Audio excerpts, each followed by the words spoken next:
Yohanes 19 ayat 28 sampai 42. Yesus mati. Sesudah itu, karena Yesus tahu bahwa segala sesuatu telah selesai, berkatalah Ia, supaya genaplah yang ada tertulis dalam kitab suci, "Aku haus." Di situ ada suatu bekas penuh anggur asam.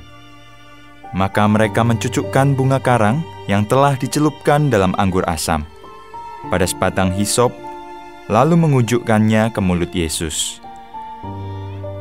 Sesudah Yesus meminum anggur asam itu, berkatalah Ia, "Sudah selesai." Lalu Ia menundukkan kepalanya dan menyerahkan nyawanya. Lambung Yesus ditikam. Karena hari itu hari persiapan dan supaya pada hari Sabat mayat-mayat itu tidak tinggal tergantung pada kayu salib, sebab Sabat itu adalah hari yang besar.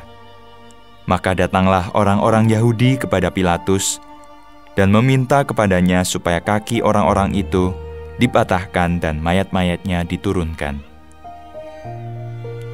Maka datanglah prajurit-prajurit lalu mematahkan kaki orang yang pertama dan kaki orang yang lain yang disalibkan bersama-sama dengan Yesus.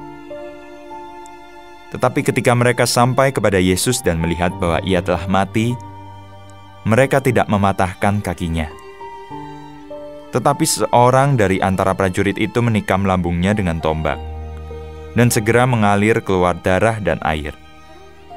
Dan orang yang melihat hal itu sendiri yang memberikan kesaksian ini, dan kesaksiannya benar, dan ia tahu bahwa Ia mengatakan kebenaran, supaya kamu juga percaya.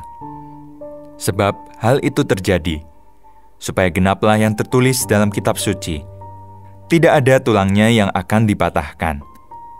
Dan ada pula nas yang mengatakan, mereka akan memandang kepada Dia yang telah mereka tikam. Yesus dikuburkan. Sesudah itu Yusuf dari Arimatea, ia murid Yesus, tetapi sembunyi-sembunyi karena takut kepada orang-orang Yahudi, meminta kepada Pilatus, supaya ia diperbolehkan menurunkan mayat Yesus. Dan Pilatus meluluskan permintaannya itu. Lalu datanglah ia dan menurunkan mayat itu. Juga Nikodemus datang ke situ.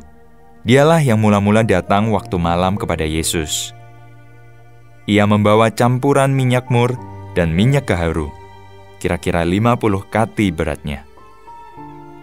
Mereka mengambil mayat Yesus, mengapaninya dengan kain lenan, dan membubuhinya dengan rempah-rempah menurut adat orang Yahudi bila menguburkan mayat.